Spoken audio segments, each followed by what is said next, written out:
Hey guys and gals, what's happening? I am driving right now, coming back from Montgomery, Alabama. I've got Chris sitting right over there beside me. We just stopped and had a Brahms caramel sundae with nuts, so we're in pretty good shape right now, I promise you. All sugared up. If you want to stay sweet, you got to have a lot of sugar, so you need a lot of Brahms. You need a lot of Bluebell ice cream also. So, eat Brahms on the road, Bluebell at home. That's what we do. We ate some Brahms at home too. It's pretty good. But I've been down to Ray Scott's memorial celebration of life at Montgomery, Alabama. It's 880 miles down there from the ranch. If you go back through where Sherry and Jack live, which I did, I thought it was a little bit too long a driving trip for Chris, and so she stayed with Sherry and Jack Monday and Tuesday. But I drove down there Monday, and Tuesday, was the memorial, and it was fantastic. It lasted 3 hours. Great speakers, great friends of mine. Johnny Morris was the keynote speaker. Bob Cobb, who wrote the first fishing story about me ever when I was in high school, fishing there on Lake Tenkiller, catching white bass at night. I mean, nothing about bass fishing, but he later wrote a lot of stories about me. But Bob Cobb is, without Bob Cobb, BASS might not have been a success. And that's according to Ray Scott. That's not me saying that. That's Ray Scott saying that. But Ray was just short of his 90th birthday when he died back in May. And Ray Scott is the founder of BASS, the Bass Angler Sportsman Society. I did not fish the first tournament. It was in 1967 in Lake Beaver. Might have been 67 or 68, Lake Beaver. I fished the second or third tournament, which was Eufaula, Alabama. That BASS ever had. Smith Lake in Jasper, Alabama might be second. I'm not real sure. I just never have checked. And I know I fished Eufaula and did not fish Smith. I know that, but I don't know which one was second, which one was third. But Ray Scott, an incredible man of vision, a dreamer, he didn't really start tournaments. There was bass tournaments already going around. There was the World Series of Sports Fishing by High Peskin. They were having state tournaments here in Oklahoma State Championship. So there was some bass fishing tournaments going on, Project Sports Incorporated. But nothing like what Ray Scott developed in the Bass Angler Sportsman Society. And I just had to get on here and talk a little bit about that memorial and a little bit about what went on because it was fantastic. My buddy Johnny Morris, the founder of Bass Pro Shop, was the keynote speaker. Johnny did an incredibly great job. He got emotional, as Johnny does. He's just a very emotional man, a great friend. And Bill Dance, my buddy Bill Dance, was one of the speakers also. Bill, one of the very first players in BASS, just like I was. And then Roland Martin, my buddy Roland. And Roland did an exceptional job speaking. Everybody did. And then Gary, I think Bruton, race preacher there at Pentlala Baptist Church forever. The event was actually in Fraser Baptist Church. They streamed it on BASS. Some of y'all might have seen it, but Roland did an incredible job speaking. Roland actually is, many times I've heard him over the years attribute the most influential person in his life, other than his mom and dad. And his mom and dad were killed in a car wreck when I think he was just a teenager, barely out of his teens, over in Germany. But Ray Scott was the most influential person in Roland's life because Roland graduated from the University of Maryland, but all Roland ever wanted to do was fish. It took him a couple years longer to go to college than most people because he was fishing all the time. But Roland gave an incredibly great talk and told some great stories about the early days of BASS and Ray Scott and how the first tournament he went to was at Eufaula, Alabama. It was the second tournament at Eufaula, Alabama, not the one where I caught 52 pounds, but one where Rip Nunnery caught 98 pounds or something and Gerald Blanchard caught 70, and they were fishing together. And Roland showed up to that tournament, and he just got in the car and left and said, these people are way too good for me. I'm not good enough to play with these guys.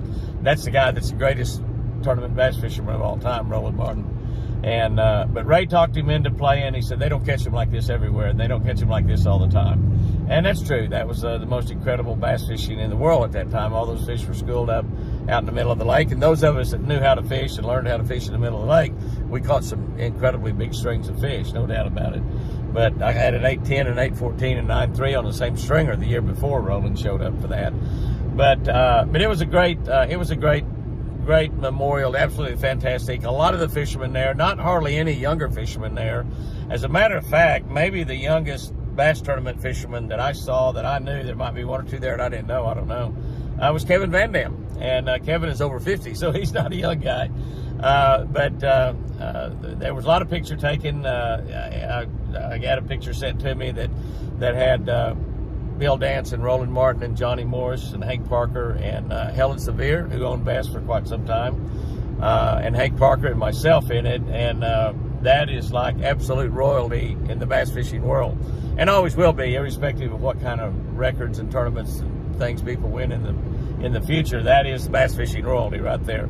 Bill Dance, Hank Parker, Roland Martin, Johnny Morris, Bob Cobb, the editor for Bass, and Helen Sevier, like I said, a long time owner of BASS, and myself. It just it's an awesome picture. It's one that I'll cherish as long as I live, and I'm sure my kids will cherish a long time after I'm gone. But the amazing thing, when you listen to all the things that went on there, and I looked around, and that picture I'm talking about had over 20 Angler of the Year titles in that picture. Not many Classic championships, because I think Hank was the only one up there, the bunch that had won a Bassmaster Classic. Roland, Bill, and I never won one. Neither did Johnny. Johnny Morris actually fished 5 Bassmaster Classics. He qualified for the first 5 Bassmaster Classics, but he didn't win any of them. But then he decided he'd rather sail boats and motors and rods and reels for a living. He's done pretty good at that. But as I looked around there was a lot of the older fishermen that fished tournaments and have quit, like Junie Copley, who was a really good tournament fisherman. And but you know, Paul Elias is there, Shaw Grigsby, David Fritz, so many. I was surprised at a few that were not there, like Ricky Clunn. I didn't see Denny Brower, and I'm sure I would have seen him if he was there. But Bo Anello, who shot for BASS for years, who shot camera for me in the first few years of Jimmy Houston Outdoors, he shot and edited for me both. And Kathy Anello, we lost Bo about a year ago, but Kathy Anello, Bo's beautiful wife, was there, visited with her for quite a while. Dewey Kendrick and his wife Charlene, longtime tournament director for BASS, and just an amazing deal. But the thing about it is, as I look around, and I just want to do this video to share with some of y'all out there how important Ray Scott's life really was. You know, your life as you travel through this short period of time, 70 or 80, or as it was 90 years with Ray Scott, as you travel through that, you need to think about everything you're doing, and your goal in life should be to leave this world a better world than it was when you were born. And you don't have to be somebody that started something like BASS to do that, although Ray left this world indelibly better than it was in huge, giant ways. And I heard him say that the thing that Ray Scott was the most proud of in all of his life was instituting catch and release, which when we started fishing tournaments, there was no such thing as catch and release. It was not even heard or thought about. I mean, you know, Chris and I so many times went over to Lake Dardanelle in the middle 70s and would catch a 20 bass limit, usually out 10 bass.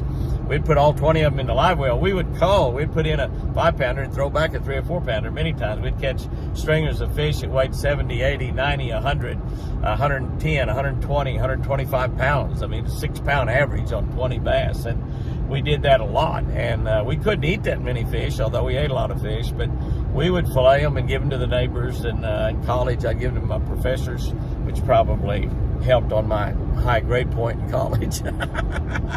I'm just saying. I mean, I'm not saying that those guys gave me a better grade because I gave them fillets, but by golly, they should have. I guarantee you that. But we gave away hundreds and hundreds of pounds of bass fillets from not just 2 and 3 pound bass, but 5, 6, 7, 8 pound bass, 9 pound bass.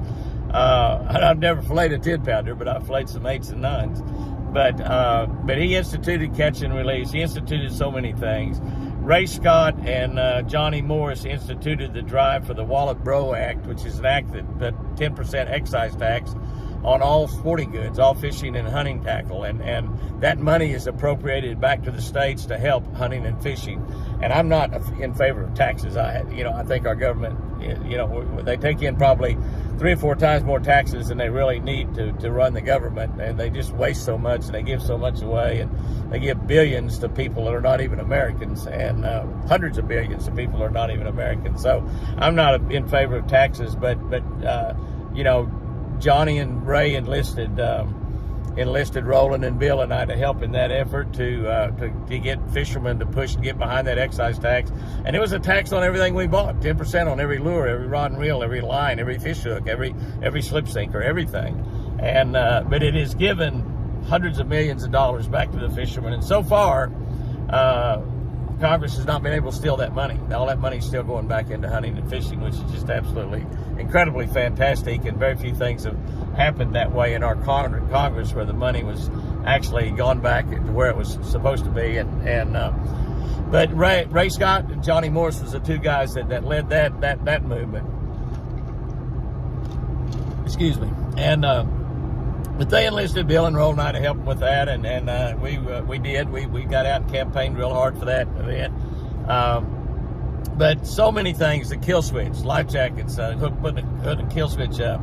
We went from shotgun starts to individual starts. I mean, on and on and on. The evolution of bass boats. In the early days, many people fishing tournaments out of aluminum boats. The evolution of aluminum bass boats, where Johnny Morris decided to make. All of that was started by Ray Scott and his vision to concentrate tournaments on one fish, a largemouth bass. And as we moved around the country, that incorporated smallmouth and spotted bass, Kentucky bass. In Alabama, they call them Alabama spotted bass. Most everywhere else, they call them Kentucky bass, spotted bass. We got a lot of them here in Oklahoma, a lot of them in Lake Tenkiller. But as I look around that room, and the people that were there, and like I said, there wasn't hardly any of the younger fishermen there, which is a shame, but nearly all of the old guys that's in bass, like I said, Paul Elias, Shaw Grigsby, on and on and on, were there, and certainly all of the really big name people in the game were there. Of all of the careers that have been made, Johnny Morris made a statement, I don't know what I would be doing for a living had it not been for Ray Scott. And I kind of think, honestly, Johnny Morris would have still started selling fishing tackle in his dad's liquor store and would still have Bass Pro Shop today. That's my opinion. I might be wrong. Johnny says he doesn't know what he'd be doing, but I think he still would. But when you look at Johnny Morris, Earl Bentz was there. They had pictures of Forrest and Nina Wood up there. Earl Bentz started Stratus Smoke Company, and he later started Triton, and he owns Cayman Smoke Company right now. Actually, billionaires in this game, and they're billionaires because of Ray Scott and a largemouth bass and tournaments, and a handful of redneck tournament fishermen like Bill Dance and myself and Roland Martin and several others that believed what Ray Scott was selling, that this would be a big game someday. And he was right all along. He was right. I look around at all those fishermen in there. Many of them have never done anything but fish tournaments all their life. Gary Klein is a great example. Started fishing tournaments. Zell Roland started fishing tournaments actually when they had to lie about their age to get in tournaments because they wasn't old enough to fish them, and have never done anything all their life but be involved in fishing tournaments and then all the surrounding things that surround tournaments.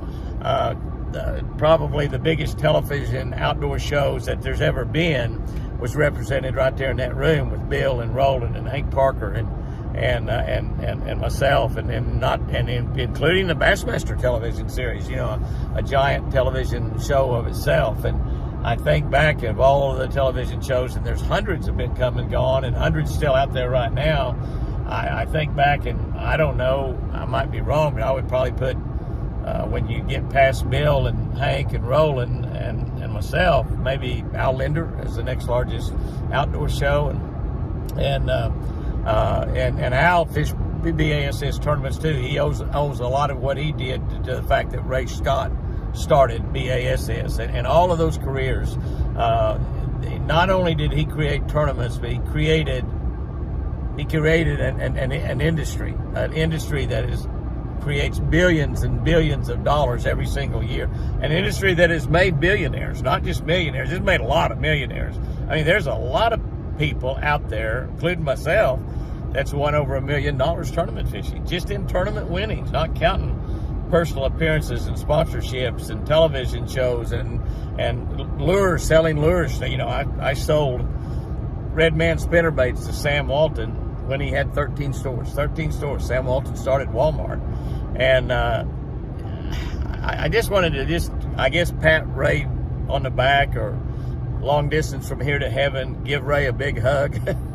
And just let every one of you out there know, and many of you don't even fish. I know that's on our Twin Eagle Ranch YouTube channel, and a lot of you on Facebook don't even fish, but you're on there because of our ranch channel, our deer, our daily devotional channel, Catch a Better Life.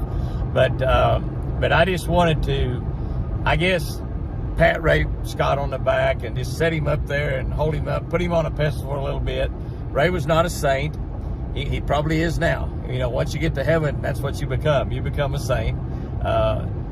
Very few of us are saints here on earth. I certainly don't fall into that category. But Ray was a born-again Christian, a believer, and I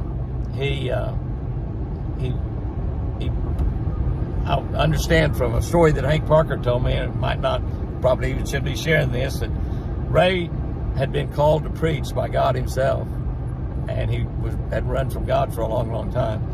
But Ray was a good Christian man, did an awful lot for his church, did an awful lot for youth in the area, teaching them Sunday school class and things like that. So he ran from God from the preaching standpoint, but he devoted his life to God as well. So, but he created something that will live forever.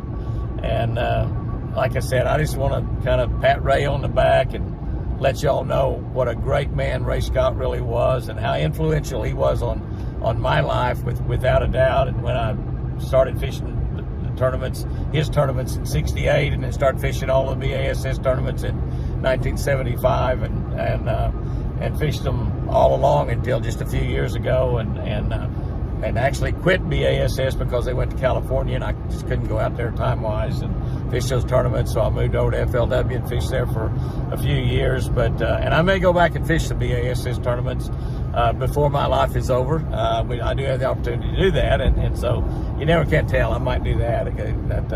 But I just want to personally, publicly thank Ray Scott on behalf of myself and on behalf of everybody that's out there in the bass fishing game, not just tournament fishermen, but people like Earl Bentz and Johnny Morris and Forrest Wood. Forrest fishing was like Johnny. He fished tournaments for a long time. But just thank Ray for what he created, and he built an industry. He left this world better than it was when he was born into it. And the other thing I just wanted to mention is only in America could this have happened. And the reason I say that, and you know, bass fishing is all over the world now. Johnny mentioned in his talk yesterday, you know, we have tracker boat dealers and Ranger boat dealers in Spain and Italy and Africa and several countries. And bass fishing is done, and tournament fishing done in a lot of countries now, not just the United States of America. But only in America could a man like Ray Scott, a dreamer, had a dream, had a vision, and fulfilled it. Only could a man in America, could a man like Johnny Morris, started with selling fishing tackle in his dad's liquor store and ended up building an empire with 100 Bass Pro Shop stores and 100 Cabela's stores, and selling more boats than anybody in the world. White River Marine, and Ranger, and Tracker, and Nitro, and Tahoe, and all the pontoon boats and everything, the tracker boats. Only in America could that happen. And I say all that just to, again, say how proud I am to be an American, how fortunate I have been to be born in this great country, and on top of that, to be born into a Christian household with a Christian mom and a Christian daddy that raised me that way. But you may be out there right now and be 12 or 14 years old watching this on social media, listening to this. You may be 20 or 30. You may be out there with an idea or a dream of your own, and can I tell you, it's still possible in America. It's still doable. There will be more Ray Scotts. There will be more Johnny Morses. There'll be more Bill Dances and Hank Parkers and Roland Martins, Kevin Van Dams, Ricky Cluns. There will be more. And we live in the greatest country in the world. We fight for it. We bleed for it. We die for it. And we'll continue doing that. But you happen to live, if you live in this great country, and I know that we've got a lot of people following from outside the United States. If you live in this country, you live in the greatest country in the world. And Ray Scott, who left us at age 90, left this world, left the United States far, far better than when he entered it back in 1922. So, guys and girls, do the best with every day you've got. Dream big, dream huge, dream impossible. Dream as big as the God we serve really is, because the impossible happens right here in America. Ray Scott, remember, I love you. I'll see you again someday. And guys and girls, I love you as well.